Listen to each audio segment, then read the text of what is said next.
My mother erased me from her will and still demanded $1,500 a month, until I finally turned off the payments and watched her empire crumble. My name is Anna, and on some summer mornings I still dream about the faint scent of butter sizzling on a hot pan. A smell that reminds me of the first man I ever loved. My father. He used to make pancakes every Sunday, cutting them into smiley faces, drizzling syrup, and whispering that I was the sweetest little princess in the world. I was only 6 years old when everything fell apart in a matter of seconds. That day, my father was standing by the stove, flipping a spatula like a juggler. My mother was humming along to the old radio playing in the background. Everything seemed perfect, until the sound of metal hitting the floor startled me. The spatula slipped from my father's hand, and he clutched his chest, his eyes wide with panic, his face contorted in pain. I screamed, but my voice seemed to disappear into nothingness. The ambulance came, lights flashing through the quiet neighborhood. I remember sitting curled up on the couch, clutching my tattered teddy bear, while the neighbors peeked through the windows with pity in their eyes. My father never came back from the hospital. A heart attack. Sudden. No goodbyes. After the funeral, the house felt too big, too cold. My mother didn't cry for long. Just a few months later, she started attending widow support meetings at the local church. That's where she met Paul. Paul was tall, slender, with neatly combed gray hair and glasses that always sat low on his nose. He never tried to replace my father. He was polite, gentle, and always asked me how my day at school was. I was 7, and I tried to learn to call him Dad Paul, as my mother suggested, though the words never felt natural on my tongue. A year later, my mother announced she was pregnant. I didn't fully understand what that meant until a pale blue crib appeared in the spare room and a wrinkly baby boy named Mason became the center of the universe. By the time I was 8, everything had changed. Dinner conversations were no longer about my school day, but about Mason's cries, diaper changes, and vaccination schedules. Once I tried to tell my mom about a science project that got chosen for the school fair, but she just nodded absently, her eyes fixed on Mason crawling across the floor. "Mason needs me," she would say whenever I asked for a moment of her time. At first, I tried to understand. I was young, but not stupid. I knew babies needed more care. I kept telling myself things would go back to normal once Mason grew up a bit, but year after year I realized I was being erased from the family picture. Sunday pancakes became a thing of the past. My mom often forgot to make breakfast for me, then hurriedly apologized, saying, "I'm so sorry, sweetie. Mason had a fever all night." I said nothing. I swallowed the hunger and the hurt and started making my own breakfast with a bowl of cold cereal. Paul grew quieter with each passing day. He'd look at me with guilty eyes but never stepped in. Once he timidly placed a hand on my shoulder and whispered, "Anna, sometimes adults forget that other kids still need love too." I nodded, but inside I wanted to scream. I'm still her daughter. I was once her whole world. Why did everything disappear just because Mason showed up? I never said any of that. I just quietly faded away bit by bit in a house that once felt like home. No one noticed, no one asked, and that was the hardest part. When I was 9, my mom quit her job at the elementary school where she had taught for nearly a decade. She told the neighbors, "The early years are so important for a child that Mason needed her around to grow up, right?" But I knew better than anyone. She wasn't just quitting her job, she was quitting being my mom. Every morning she was busy with Mason, checking bathwater temperatures, choosing his outfits, wiping off tiny specks of spit up from his onesies. And me? I'd tie my own hair into a crooked ponytail in the mirror, shove a dry piece of toast into my backpack, and slip out the door. No one asked if I had breakfast. No one checked to see if I was okay. Paul, my stepfather in name only, was the only one who noticed. He started driving me to school each morning. He didn't say much, but he always stopped by the bakery near my school and let me pick out a muffin. He was also the only one who remembered my birthday without a Facebook reminder. Once I got a high fever in the middle of the night, my mom didn't notice. She was lying beside Mason, gently patting his back while I shivered under a damp blanket. Paul was the one who came in, felt my forehead, and rushed to find fever medicine. He stayed up all night placing cool cloths on my head. The next morning, my mom glanced at me and shrugged. "You probably just didn't wear enough layers." I didn't ask for much. just for her to look at me the way she looked at Mason. But that never happened. When Mason learned to crawl, the whole house was decorated with blue balloons. When I got an A in science, my mom said, "Good job," then asked Paul if Mason had finished his milk. I tried not to be jealous, I really did, but it became clearer every day. When I was 10, Paul suggested I take an art class after school. I excitedly brought home my first paintings, bursting with color and energy. I imagined my mom would stick them on the fridge like the moms did in movies, but she just glanced at them and said, "You should focus on math, drawing won't get you anywhere." Mason, on the other hand, was different. When he scribbled some crayon lines on the wall, my mom looked at it like it was a Renaissance masterpiece. "He's so creative. Maybe he'll be an artist one day," she exclaimed, oblivious to me, kneeling on the floor, scrubbing off the mess with a wet cloth. As Mason grew older, he became more spoiled. He never had to clean up after himself or apologize for anything. Even when he spilled milk all over the floor, my mom just smiled sweetly and turned to me.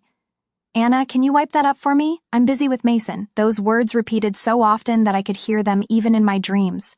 Paul tried to balance everything, but he wasn't strong enough to fight the growing favoritism. He took me to karate classes every Monday and Friday night. He sat through the entire session, cheering me on through every drill. Once, when I earned my first yellow belt, he stood up and clapped as if I had just won an Olympic medal. I saw the sparkle in his eyes, the kind of look I had always hoped to see from my mom. I never once saw my mom attend a single practice. One Saturday afternoon, I was doing homework when my mom walked into my room, holding a stack of baby clothes. Mason spilled chocolate milk on the playroom carpet. "Go clean it up for me," she said, as if it were the most natural thing in the world. I gripped the pencil tightly in my hand. "I'm doing homework. Mason can clean it up himself." My mother's face darkened. "Don't argue. He's only 5 years old. You're older. You should help your brother." I wanted to scream. I was 5 once too, but no one cleaned up after me. But instead of shouting, I just stood up quietly, grabbed the rag, and walked away. It was like a habit ingrained in me, as if I wasn't a daughter but a silent, invisible helper in this house. That night, as Paul was fixing a loose drawer in my room, I whispered, "If I disappeared, would Mom even notice?" He stopped working, looked at me. Then he said slowly, "Your mom is caught up in a dream she calls ideal, Anna, but you're not invisible, at least not to me." I turned away, swallowing the lump in my throat. I didn't need the whole world, I just needed one person to really see me. I was 13 when arguments in the house became more common than family dinners. At first, it was just small conversations, gentle suggestions from Paul to my mom. But over time, his voice grew heavier, and my mom's eyes became colder whenever he brought up Mason. I still remember one time when Mason spilled an entire bowl of soup on the carpet and then ran off to play video games. Paul set the rag down on the table, letting out a heavy sigh. "He needs to learn responsibility. You can't keep running after him, cleaning up his messes forever, Sarah." My mom's head shot up, eyes blazing as if Paul had just insulted the most sacred thing in her life. "You think I'm spoiling him?" Paul nodded slowly but firmly. "I'm not saying you don't love him, I'm just saying there are 2 kids in this house. One is being loved so much it's suffocating, and the other is left to breathe on her own." My mom stood up, her face flushed red. "So, you're taking Anna's side, huh? You're always siding with her. Have you ever considered that Mason is more sensitive and needs more protection?" I sat quietly in the corner of the kitchen, gripping my biology book as if it could shield me from the storm brewing between the only 2 adults I had. The arguments didn't stop. They kept coming back in every possible version. Mason not having to do the dishes, me being asked to do a pile of chores while studying for finals. Every time Paul spoke up, my mom retaliated with defenses that wrapped Mason in an impenetrable shield. "He's just a kid. You're asking too much." As for me, even though I was old enough to speak up for myself, I chose silence. I poured all my energy into studying. I studied as if it were the only way to prove that I deserved to be seen. I spent hours in the library, taking meticulous notes, solving every difficult math problem as if they were the keys to another world. A world where I wasn't asked to skip breakfast because my brother woke up late. A world where people called me by my name and not just his sister. Paul was the only one who noticed how hard I was trying. He bought me a second-hand laptop for schoolwork, something my mom called an unnecessary luxury. He took me to college orientation sessions at the high school, letting me sit in the front row, taking notes in a little notebook. I began to dream of attending Temple University in Philadelphia, not too far to completely sever ties, but far enough to finally breathe like an independent person. When I shared that dream with Paul, I saw a look of pride in his eyes that I had never seen from my mom. "You are being ridiculous," my mom said when she heard about my goal. "College, the cost. You know, this family still has Mason and his future needs to come first." Paul didn't say anything then, but the next morning he called me into his office. On the desk was a stack of scholarship applications and a small savings book. "I've been putting some money away for a while," he said softly. "Originally, it was to fix the front porch, but now I think there's something more worthwhile to invest in." I looked at him, my throat tight. "I don't know what to say." "You don't have to say anything," he smiled. "Just don't give up." That night, when my mom found out Paul was planning to use his savings to help me with college, she was angrier than I had ever seen her. "You're throwing everything away for an ungrateful girl. What about Mason?" Paul didn't react harshly. He just placed a hand on my shoulder, a silent but firm gesture of protection. "This girl grew up on her own in this house, and I won't leave her alone anymore." I couldn't sleep that night. Not because of the argument, but because for the first time in my life someone was truly standing up for me.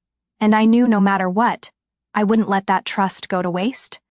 I got into Temple University at 17 with a partial scholarship and the quiet support from Paul. That was the day I left the house I once thought was a home and never looked back the same way again. College life wasn't easy, but at least I could breathe. No one asked me to clean up after anyone. No one compared me to an overindulged child. I majored in business administration, juggling classes, a part-time job at the library, and later a research assistant position for a senior professor. Every dollar I earned, I tracked carefully, saving up for the future I always knew I'd have to build for myself. Mason was different. Throughout my 4 years in college, he didn't study, didn't work, and didn't leave his gaming chair. Every time I called home, my mom always started the conversation with, "Mason is going through a tough time."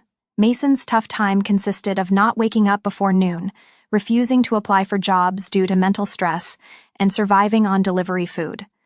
Paul kept in touch with me regularly. Each time he called, I'd hear a new story about my mom. How she sold his car to cover debts, how Mason demanded an $800 gaming chair, how the house now reeked of smoke from Mason's creative hangouts with his friends. I asked Paul why he stayed. He just fell silent and then said, "Because I promised you I wouldn't leave you alone. But now I'm starting to feel helpless too, Anna." A week after I graduated, I received a text from Aunt Carol. "Paul's in the hospital. It's serious. Don't wait." I caught the first train home, my heart pounding. By the time I reached the hospital, it was too late. Paul was gone, a heart attack, right at the construction site he was overseeing. I stood beside the cold hospital bed, staring at the gentle face and the hands that once lifted me up from my first taste of failure. I held his hand, now cold, and whispered, "Thank you for seeing me." Paul's funeral took place on a gray, rainy day. My mother wore her old black dress, sobbing in front of the crowd as if they had been the perfect family.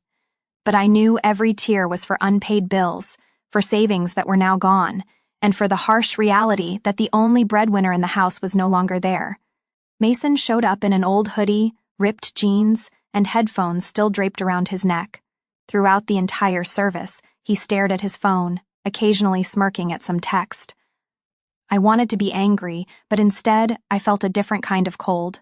Not from the weather, but from the realization I was truly standing between two worlds, the world Paul had shown me as an escape, and the world my mom and Mason still drowned in, clinging to their illusions. After the funeral, I didn't return to my mom's house. I went back to Philadelphia and threw myself into work. I started as a junior financial consultant, earning just enough to get by, but at least it was stable. 2 years later, I was promoted. I rented a small apartment, decorated every corner with my own taste, a taste that grew from the old box of colors and drawings my mom once dismissed.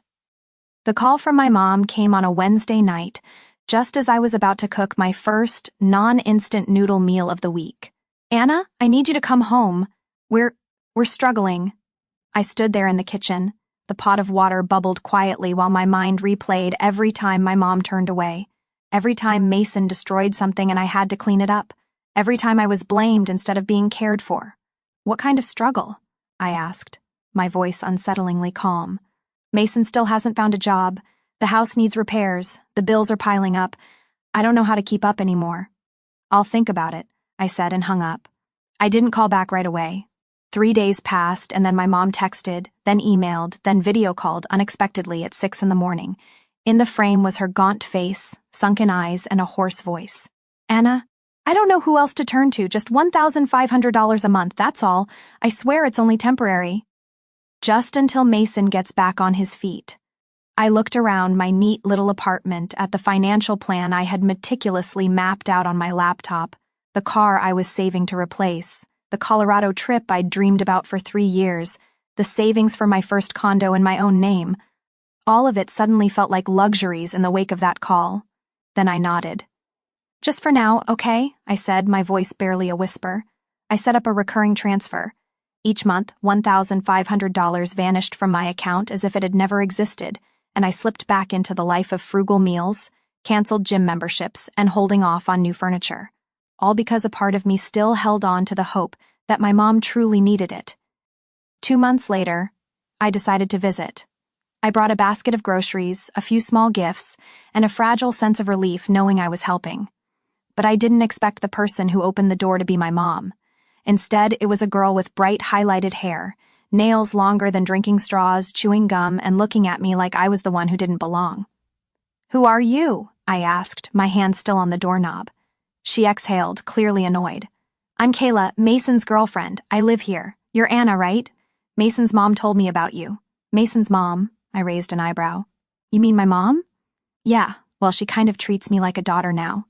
Come in if you brought food." The house was a mess, like a college dorm gone rogue, pizza boxes under the couch, soda cans scattered everywhere, and Kayla, completely unbothered, sat with her legs up on the chair, holding the TV remote like she owned the place. Mom walked in from the kitchen, her face lighting up when she saw me, but her eyes quickly darted to the basket. "What did you bring?" I set the bag down on the table. "Some groceries, a few essentials." "Mom, who is this?" Mom gave a dismissive laugh. "Oh, Kayla is such a sweetheart. She takes care of Mason so well. They've been living together for a few months now, like husband and wife." I looked over at Kayla, who was casually opening the expensive cookies I'd brought.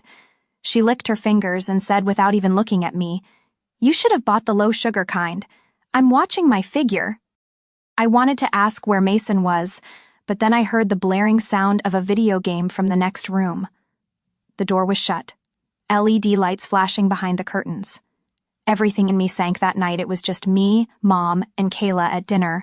Mason never came out of his room. Kayla rambled on about her plans to start a lifestyle YouTube channel, how Mason was researching a groundbreaking new game, and Mom nodded along as if she were listening to a business pitch. I couldn't eat a single bite. All I could think about was the money I was pouring into this house every month. A house where a stranger was living like a queen while I was treated like the hired help.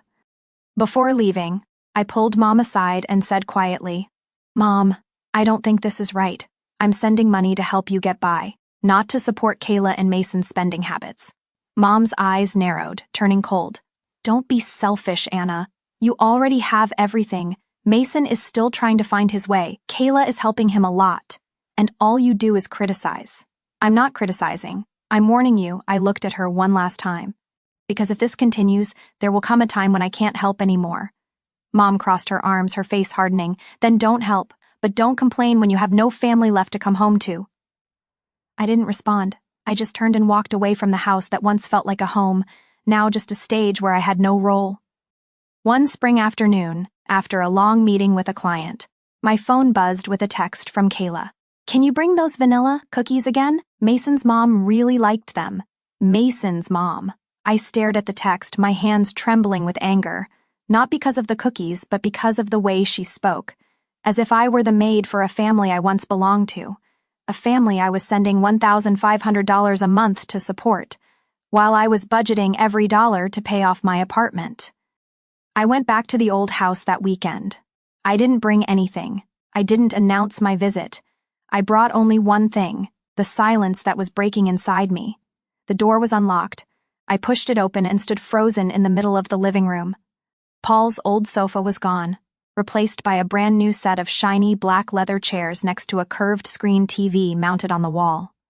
Mom walked out from the kitchen holding a smoothie. "Anna, why didn't you tell me you were coming?" I didn't respond. "How did you get new furniture? And where did that TV come from?" Before she could answer, Kayla came down the stairs in a nightshirt so short it was almost embarrassing. Her hair a mess but still smelling of expensive perfume. "Oh, you're here," she said, giving me a bored look. "I was going to text you. If you have time, can you clean out the storage room? Mason wants to turn it into a gaming room." I stared at her. Paul's storage room. Mason's. Kayla shrugged. "It's Mason's now. He's the man of the house, right? His mom gave him everything." I stood there stunned. "What are you talking about?" Kayla laughed and pulled a folded piece of paper from her pocket, waving it in my face like a toy. "Will and testament. It's official. The assets, the house, everything. Mason's mom signed it all over to him last year." I snatched the paper from her hand, my fingers trembling.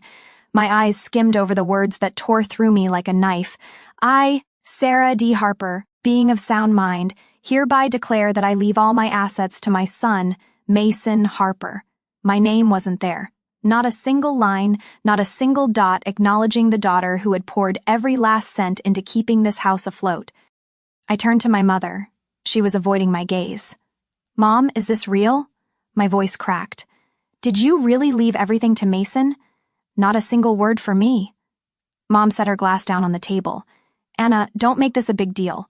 You're fine, you have a job, you have money, Mason needs to be protected." I needed to be protected, I burst out. The day I was sick and lying alone in my room. Who took care of me? Paul. The day I was forced to clean the floor because my brother spilled something. Who spoke up for me? No one. I spent my entire youth working, earning money to help you, and this is how you repay me. Mom finally looked up, her eyes no longer avoiding mine.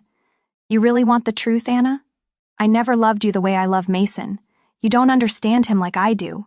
You were always strong, always capable, and Mason needed me more. Love isn't always fair, and I don't owe you equal parts." Those words slapped me harder than any physical blow. All those years I tried to understand her, to justify her favoritism as some twisted version of love. It was all just me lying to myself. I don't remember how I left the house. I just remember the coldness of the door slamming behind me. The sound of Kayla and Mason laughing still echoing in my ears. That night, I sat alone in my tiny apartment, opened my phone, and logged into my banking app. My finger hovered over the line that read, "Automatic transfer, $1,500. I hit cancel. No hesitation, no regret. I once thought love could be bought with loyalty, but today I realize some doors, once closed, should never be reopened. The moment I clicked cancel recurring payment, a rush of fresh air swept through my apartment. As if for the first time in years, I was finally breathing on my own. The first morning without the $1,500 deduction, I brewed a strong cup of coffee, opened my laptop, and started reviewing my personal financial plan. The money I once labeled as responsibility was now possibility. The possibility to save for my own place, the possibility to invest in that independent consulting project I'd been dreaming about, and most importantly, the possibility to live a life unbound by guilt. But the peace didn't last long. Less than 3 hours after the bank confirmed the cancellation, my phone started vibrating nonstop. "Mom, Anna, I think there's a problem with the account. Can you check it for me? An hour later, I don't see the money. Did you forget? I need it to pay the electric bill by the afternoon. If you really stop the payment, you're being selfish, Anna. I sacrificed everything for you, and now you're turning your back on me." I didn't respond. I'd heard those lines too many times for too many years. On day 2, Mason texted, "You're ruining the whole family over a few bucks. Mom's been crying all morning. Are you proud of yourself?" On day 3, Kayla messaged me on Instagram. "Can't believe you're that kind of person. Tommy," the nickname she used for Mason, "is having a mental breakdown because of you. Try being a decent human." I blocked Mom on iMessage, then Mason on WhatsApp, and finally Kayla on every social media platform I could think of. But they didn't stop.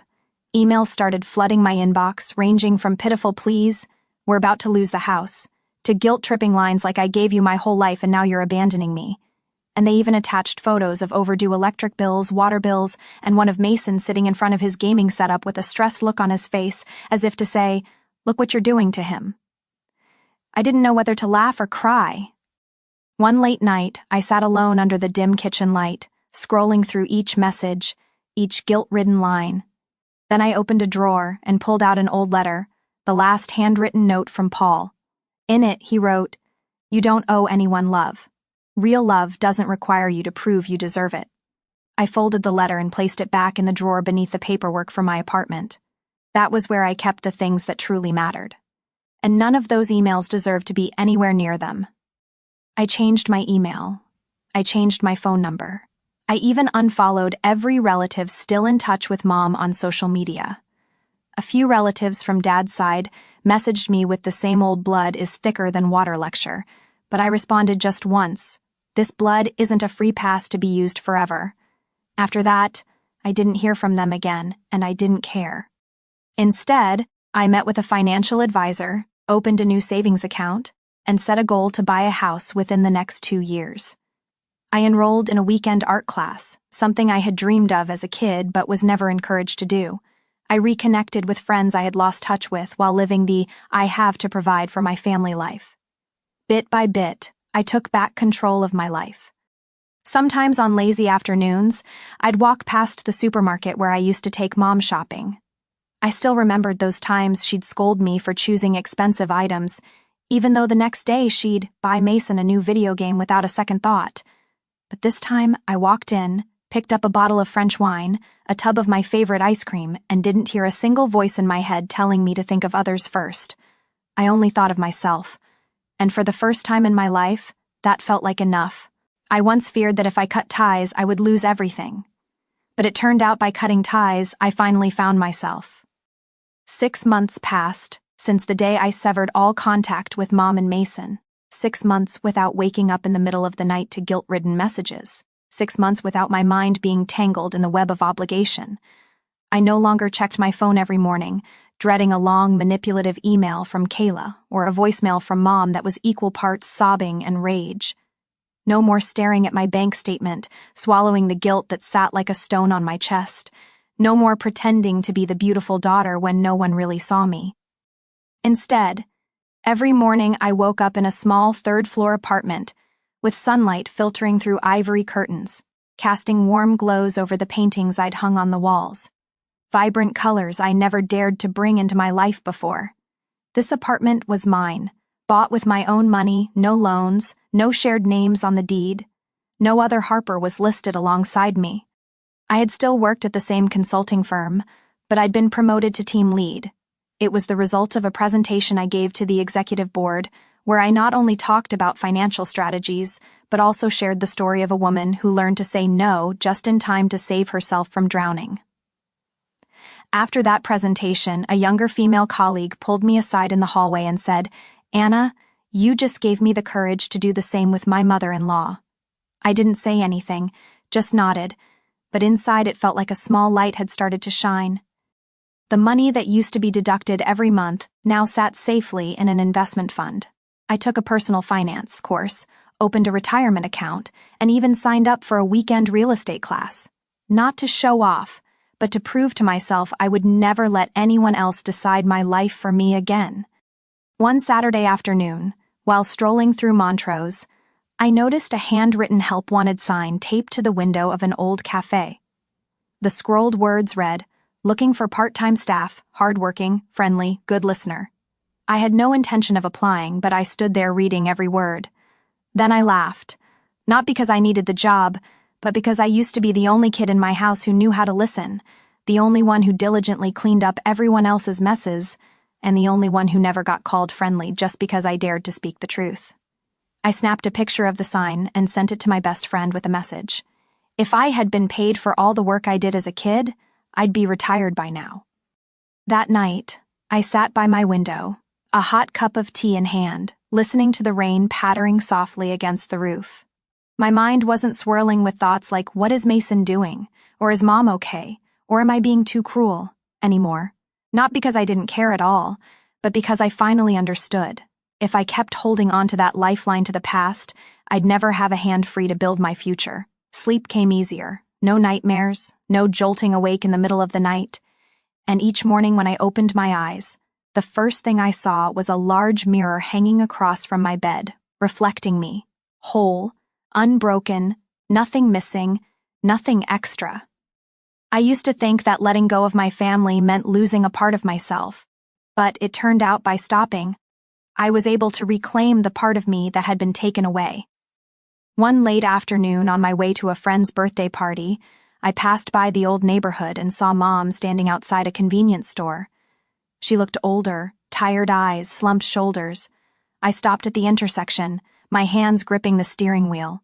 A part of me wanted to get out to ask her how she was, but then I saw Kayla standing beside her, holding a bag of chips, laughing like she hadn't a care in the world. And Mason was in the parking lot shouting into his phone, just as loud and entitled as always. I took a deep breath, flipped my turn signal, and made a left, driving away in the opposite direction. Not because I hated them, but because finally I had learned how to protect my own peace. And that peace no one could take from me unless I allowed it. Their problems were no longer my problems. My story isn't about anger or revenge. It's about reclaiming self-worth after years of being overlooked and exploited by the very people who were supposed to love me most. I once thought that family meant unconditional sacrifice until I realized love without respect is just another form of toxic control. Now I live a life of my own choosing. No invisible burdens, no silencing voices, and most importantly, I no longer feel guilty for choosing myself.